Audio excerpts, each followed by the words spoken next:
Entonces el carro me dejó aquí. Sí, pero imagínate uno andando así a la intemperie en la calle. Ya como está esto, que tú sabes que hay que cuidarse, no tienes que saber ahora mismo dónde tú te quedas, porque imagínate cómo está este país. No en cualquier lado te vira. Sí, porque ajá. No, porque yo me cuido. Para joderme a mí, mira, hay que saber, no es todo el mundo, no. No, porque yo soy un tipo que ando moca en la calle. Ay, no. ¿Tú sabes qué significa esta pistola en mi mano? ¿Tú sabes qué significa esta pistola en mi mano en este momento, sabiendo tú cómo la vaina está de mala? Un peligro. ¿O quieres que te lo repita de nuevo? No, yo te entendí. ¿Tú sabes qué significa esta pistola en mi mano en una vaina que está mala? Un peligro. Que te están apuntando. Mira, esa soy yo. Esa es la pistola apuntándote a ti.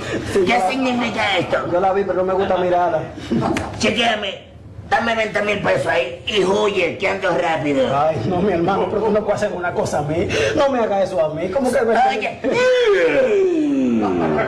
No, Te dije, dame 20,000 pesos y date rápido que tengo que hacer una diligencia. Hermano, pero es que tú tienes que ser consecuente conmigo. Yo soy un ciudadano cualquiera. Voy a tener que repetirte la vaina de una forma pacífica. Emma, mira, yo te voy a hacer... Dame 20,000 pesos ahí para no entrarte. Tú sabes que yo soy fuerte. ¿Tú sabes cómo que me dicen a mí?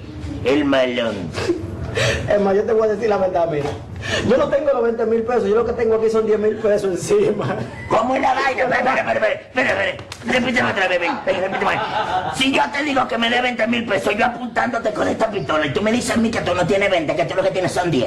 Repítelo, para oírte. Yo quería tener 20, pero no pude. Yo nada más tengo 10. Pero por favor, ayúdame. ¿Qué vaina con esto tú? Colabora conmigo. ¿Qué hago? Dice el público que le dé. ¿Está bien? Dámele 10,000 pesos. Mira, de verdad. Dámele 10,000 pesos. Está bien, si tú no tienes más, dámele 10,000 pesos. Mira, yo no mando con estos 10,000 pesos aquí, mira. Está bien. Momento. Sí, Momento.